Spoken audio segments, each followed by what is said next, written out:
first thing we're going to talk about, because it just broke, well, at least for me, maybe a couple hours ago. But Rebel News, they lost a lawsuit. Hooray! Not only did they lose a lawsuit, it was dismissed after an anti-slap motion was filed. So for those who aren't aware of what that means, a slap lawsuit is called a strategic lawsuit against public participation. So usually what that means is when people like Rebel, for example, sue other people for their charter given legal rights to speaking their mind about certain topics, and they'll file a lawsuit, and then you can file an anti-slap motion against them to say your lawsuit is merely an attempt to, prevent me from public participation. And so usually you'll file it when you think that the lawsuit's frivolous, it has no merit, like on its face of it, and then it doesn't have to go to court. At least in depth, the court will just rule that it's a slap motion or that it was a slap lawsuit and dismiss it. And then usually the person who filed the slap motion, or sorry, the slap lawsuit, my words getting confused here. Usually the person who files it then has to pay legal fees. And that's basically what happened here. So Rebel's going to have to pay some legal fees for the defendants in this case.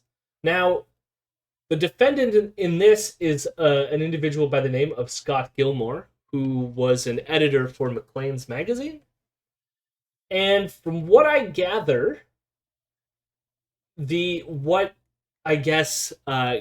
did, on top of calling Ezra right-wing and an anti-Islamist, so I guess we'll just read here. This is what it says that he did. On August 13th, 2020, Justin Ling, a reporter with the National Post, authored an opinion article entitled "Threats to Trudeau and His Cabinet Up 30%. Someone is going to get killed." So this is what Justin Ling had wrote. Okay? The article made no mention of Rebel News. This resulted in the defendant posting the alleged defamatory statement. So this is what Scott Gilmore posted in response to Justin Ling's article that said threats to Trudeau and his cabinet up 30%. Someone is going to get killed. Scott Gilmore then said, responsibility lies at feet of CPC leadership who have tolerated and even welcomed the constant accusations of treason and the violent language from outlets like Rebel Media. They won't step up and stop it. They are either too scared or too complicit to do the right thing. The recent assassination attempt against the Prime Minister, the constant death threats against progressive and female politicians, didn't just happen. The attackers are spoon-fed a diet of, and then it says contestants, but I'm guessing it was supposed to be constant, and it says sick here. Constant outrage and wild accusations, often coming right from the floor of the House of Commons. When someone is inevitably killed, the blood is on them. Okay? Now this is what Ezra said was defamatory. Now, the best that I could come, so I then read that they go through this sort of like what you're allowed to say, basically, in terms of speech, and what is justified, when does it become defamatory. And I believe that they won on the merits, or I say their defense against the merit of the lawsuit was Rebel was pushing this idea that this was a defamatory statement, and something is defamatory if it caused you like losses to a certain extent. So it's like by the fact of you defaming me the way that you did, Scott Gilmore, we lost money, we lost resources, our company started to tank or something like this, right? And what they showed was there was absolutely no indication that this affected their company whatsoever. Thus, it was a strategic lawsuit against public participation. This had no effect overall on them, and I think the court sort of like decided that this was a slap lawsuit and got rid of it based on that. I want to say alone, although they did list other things, but I think that was like the main thing that they landed on, was that there was no clear effect on Rebel News about what Scott Gilmore said. Which, I mean, doesn't get to the other question about whether what Scott Gilmore said was merited or not, right? which could itself be an interesting question. And I think they leave open the possibility that they could have even won on the merits of that defense, that what he said was justified. So the costs outline of the plaintiff sets out full indemnitary expenses of $69,491.51 or 50 cents for fees with reduced amounts identified for substantial and partial indemnity. This compared to the defendant's cost outline of $103,775. Jesus. So I think they're going to have to, or what does it say here? Okay, in this regard, I am mindful of the objectives stated in, and then he lists the case, fix an amount that is fair and reasonable for the unsuccessful party to pay, rather than an amount fixed by the actual incurred cost by the successful party. Having considered the entirety of the circumstances before me, I award the defendant fees of $69,491.50, and then $9,033.90 and its disbursements of $3,000 some odd, for a total of $81,948.26. So I think that's what Rebel's going to have to pay there. $81,000 or almost $82,000 is what Rebel lost by filing this lawsuit.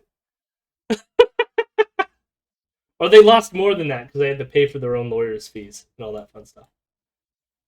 So, hopefully, the good thing about this stuff is that the more they get hit with this, hopefully it deters them in the future from doing these very frivolous lawsuits.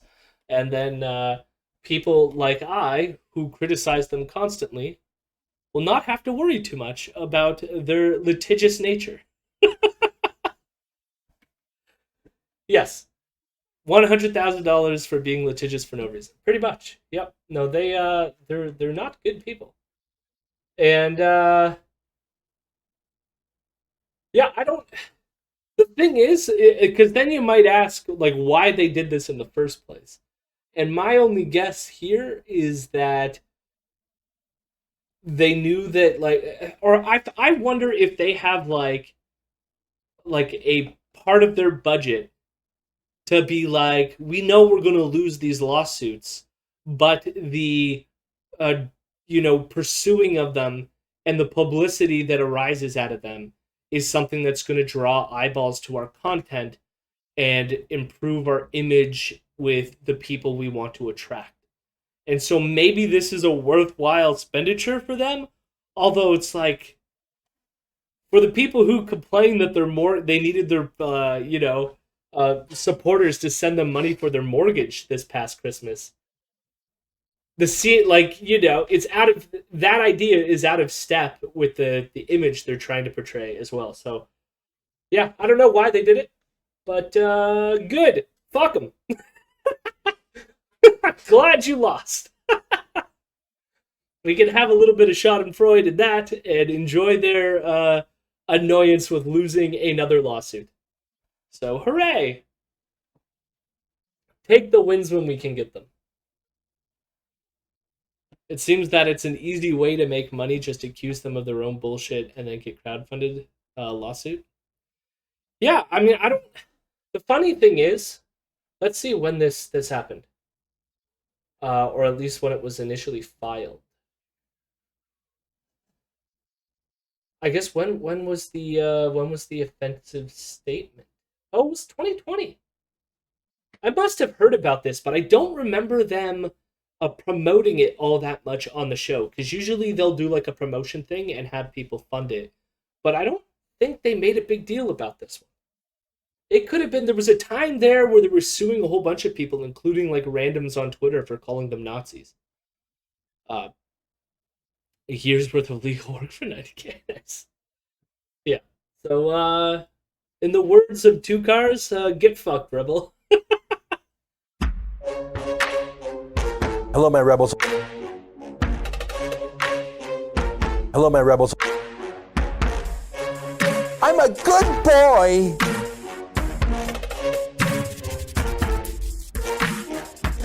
I'm a weirdo.